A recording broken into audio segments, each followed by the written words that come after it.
1945. Un brouillard à couper au couteau et un gel à fendre une pierre n'ont jamais été aussi vrais que ce matin. À minuit, la nuit passée des échanges de mitrailleuses m'ont tenu éveillée. J'apprends aujourd'hui que ce sont les soldats des deux camps qui saluaient l'année nouvelle. J'aime mieux ça, même si j'ai du mal à comprendre. En arrivant au centre, je m'interroge si on va se souhaiter quoi que ce soit pour l'an 9. Question bien vite balayée. Les réfugiés sont encore plus nombreux et de l'hôpital, je vois sortir les décès de la nuit.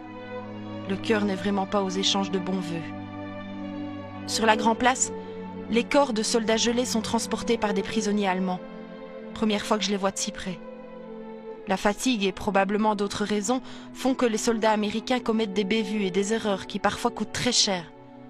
Mais peu de personnes en parlent. Sujet qui me semble évidemment interdit d'aborder, donc motus. Ce matin, les sœurs sont affairées plus que de coutume. Un émissaire de la reine Élisabeth vient se rendre compte sur place. L'ambassadeur de la reine est un homme simple qui comprend très vite que la situation est préoccupante. Il promet de nous aider le mieux qu'il pourra. Les réfugiés en relative bonne santé sont conduits dans des régions plus calmes. Les camions prennent la route doucement, sous bonne escorte. Ne restent que les moins valides, les malades et 2 jeunes dames sur le point d'accoucher. À l'hôpital militaire, les pauvres soldats attendent courageusement le verdict. Si on ne les opère pas, ils pensent qu'ils sont foutus. Ce n'est pas toujours exact, mais pour leur faire entendre raison, pas facile. Le jeune père de famille me lance un petit sourire. Il va mieux. Il me dit que le médecin est un saint homme, que grâce à lui il pourra voir sa petite fille. Même sur une seule jambe, ajoute-t-il en guise de boutade. Je n'ai pu lui répondre qu'en lui rendant son sourire. Malgré toutes ces horreurs que je côtoie depuis 15 jours, mes émotions sont encore capables de me mettre cette boule qui vous monte à la gorge. Parfois, je me demande si je dois continuer à écrire. Je me souhaite à moi, ainsi qu'aux miens, une bonne année. On ne sait jamais.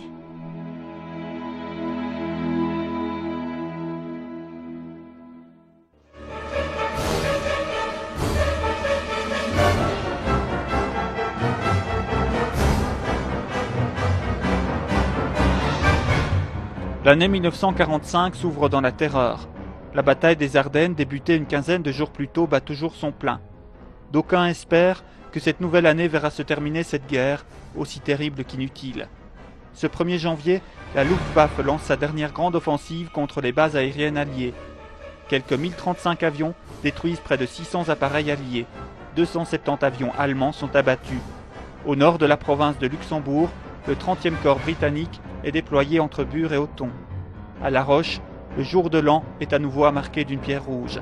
La ville va vivre son 3e bombardement. Franz Jacquet, alors réfugié à Buisson, venait de redescendre à la maison paternelle pour y rechercher quelques vêtements de rechange, en compagnie du fils du potier. À un moment donné, nous sommes sortis, et j'ai aperçu un avion. Et je dis à Joseph, tiens, regarde un petit avion. Oui, dit-il, il faudrait mieux s'en méfier, ça doit être un avion d'observation. Ça doit-il régler des tirs d'artillerie ou des partons. Alors nous sommes partis, et nous avons gravi ici la rue du Bon Dieu de Maca, et arrivé à mi-chemin, nous avons vu apparaître des avions. Et c'était donc des Lightning à deux fuselages, qui arrivaient vraiment en race morte, ils sautaient littéralement au-dessus de la cime des sapins.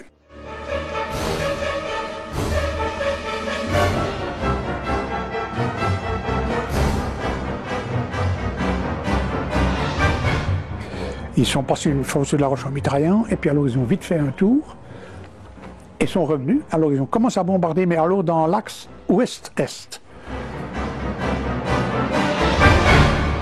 Les 2 garçons n'ont pas le temps de trouver un abri. Comme ils étaient passés la première fois en mitraillant, on s'est dit, peut-être leur mission, c'est de mitrailler tout ce qu'ils voient. Il y avait là, le long de la route du Bon Dieu de Maca, un caniveau creusé à même le roc. Et il y a une petite chapelle, creusée dans le roc également. Et pour y accéder, on avait mis une grande dalle bleue en schiste. Alors on avait trouvé, moi et mon copain, la bonne formule. Lui d'un côté, moi de l'autre, on cachait nos têtes. Nous étions tous les deux la tête en dessous de la dalle en se disant, bon, vaut mieux une balle dans les fesses dans l'ensemble que dans la tête. Mais on aurait très bien pu être déchiqueté de toute façon.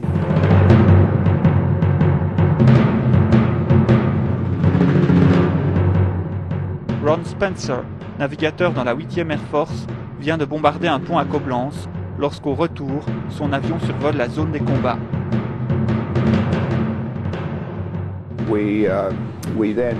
Nous nous sommes alors dirigés vers l'Angleterre et nous avons survolé cette région. Et j'étais le navigateur. Mais je savais où on était. Alors, j'ai expliqué à l'équipage que c'était la région de la bataille des Ardennes. C'était couvert de neige. Et on était impressionnés parce qu'il y avait des petits cercles bruns partout, à la place des trous d'obus. Quand les obus explosaient, ils faisaient ressortir la terre et ça ressemblait à des petits cercles bruns. Toute la région était blanche, avec tous ces petits cercles bruns. Et j'étais en train d'expliquer cela à l'équipage, car on était à 4 miles au-dessus du sol, à plus de 20 000 pieds d'altitude, et je pouvais même voir des flashs provoqués par des tirs d'artillerie sur le sol. Et c'est ce que j'expliquais aux autres quand il y a eu une explosion énorme. Le bruit le plus fort que j'ai jamais entendu dans un avion. Parce que normalement, on n'entendait pas les tirs, car on était très loin. On pouvait le voir et le sentir si des bombes étaient lâchées. Mais c'était une explosion énorme. De toute évidence, on était touché. Et nous avons vu qu'un peu plus tard, qu'un obus de 105 mm était entré par le bas de l'appareil et était ressorti immédiatement par au-dessus. Il y avait 500 trous de shrapnel partout dans l'avion.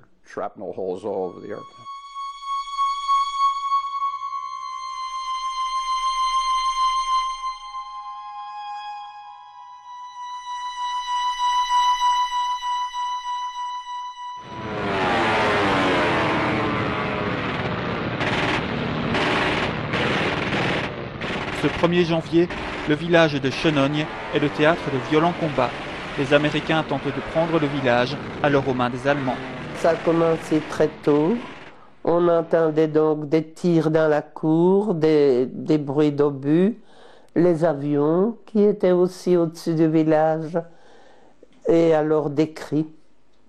Mais on ne se rendait pas compte. On a mis les couvertures sur la tête, et ce n'est que vers le soir que on a donc regardé.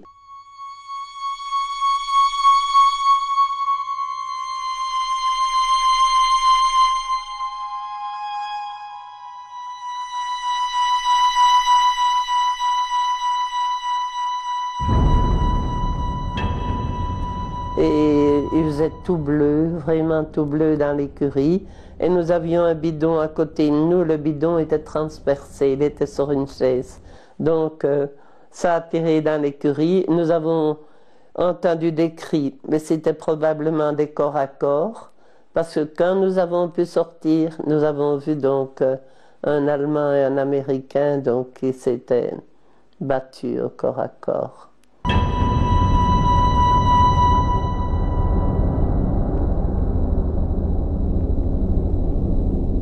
Dans les caves de la maison Burnotte, des soldats allemands sont réfugiés aux côtés des civils.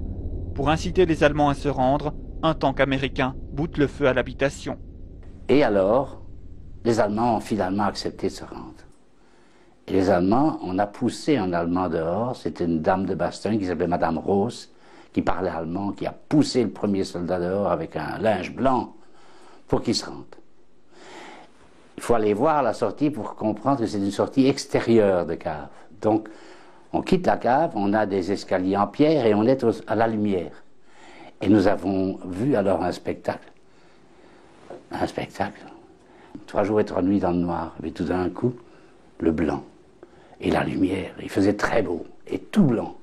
Et devant nous, il y avait un char américain, il y avait des soldats dans tous les coins. Et au fur et à mesure que le soldat allemand mettait le pied, il était abattu.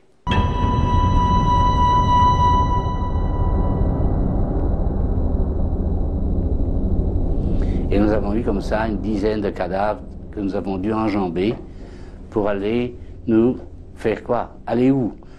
Et en fait, nous avons été nous coucher dans la neige, dans la prairie en face. Pendant environ 1 heure, les civils regroupés dans la prairie se retrouvent en plein milieu des combats. Nous étions centrés, tous groupés au milieu de la pâture, hein, c'était une pâture. Les obus arrivaient tout autour de nous. C'était, quand je vois un feu d'artifice aujourd'hui, eh bien c'était semblable à ça. C'est une gerbe de terre qui s'éparpillait partout. Et il n'y a pas un feu d'artifice qui me remet en tête cet épisode de la sortie de la cave. Ça claquait de tous les côtés, ça sifflait. On était arrosé de terre et mélangé de neige. C'était infernal. Je dis vraiment, on a été très heureux dans les sorties parce que toutes les conditions étaient réunies pour ne jamais survivre à un événement pareil.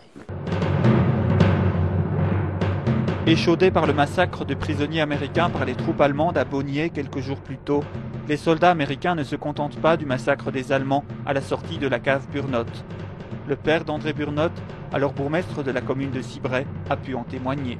Le lendemain, papa a demandé à l'officier américain pour pouvoir revenir à Schneugne. Parce qu'il avait une bonne raison de le faire, je le comprends. Et il a eu l'autorisation à ses risques et périls. Et il est revenu. Et il lui a compté, dans la prairie, en face, une vingtaine de cadavres, allongés.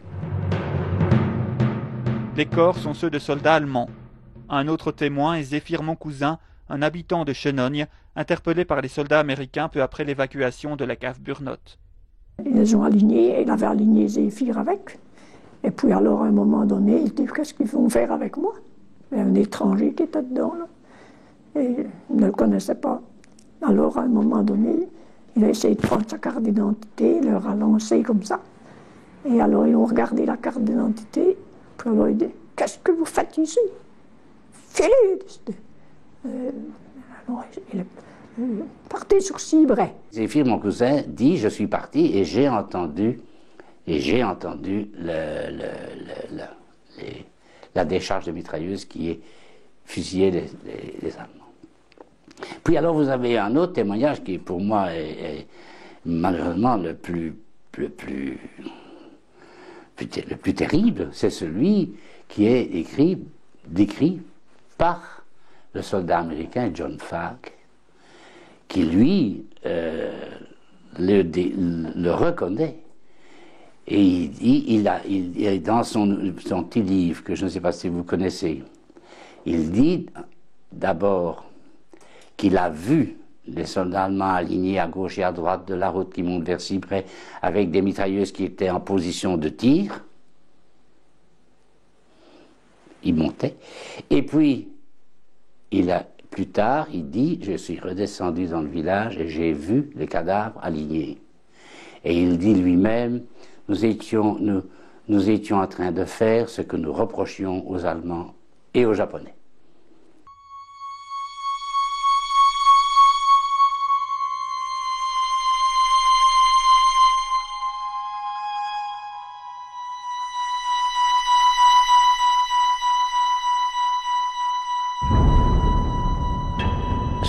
Je suis indulgent parce que quand on a vécu la guerre et qu'on a connu l'ambiance dans laquelle ces hommes, rappelons-le, qui avaient 19-20 ans, qui voyaient leurs amis mourir à côté d'eux, je ne sais pas comment on serait comportés, nous, parce qu'il ne faut pas juger trop vite.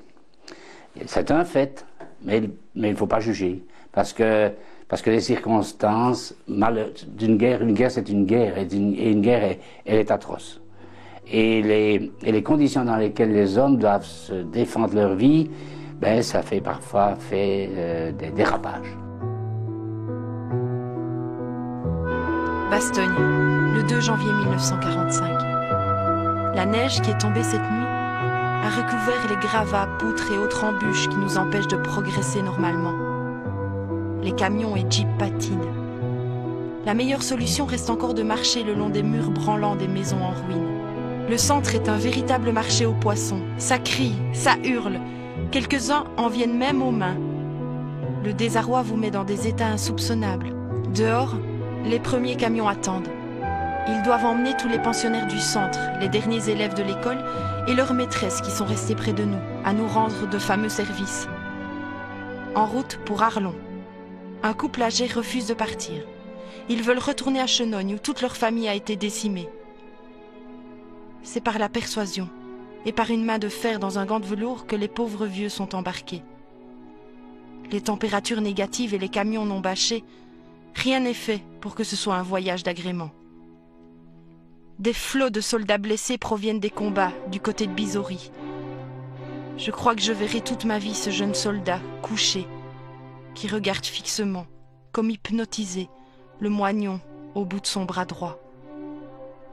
Quand j'ai touché son épaule, c'était de l'acier, tout son corps était tendu et son visage crispé. Je n'ai pas pu détourner son attention de sa mutilation. Les infirmiers militaires n'ont guère de temps à consacrer à chaque blessé.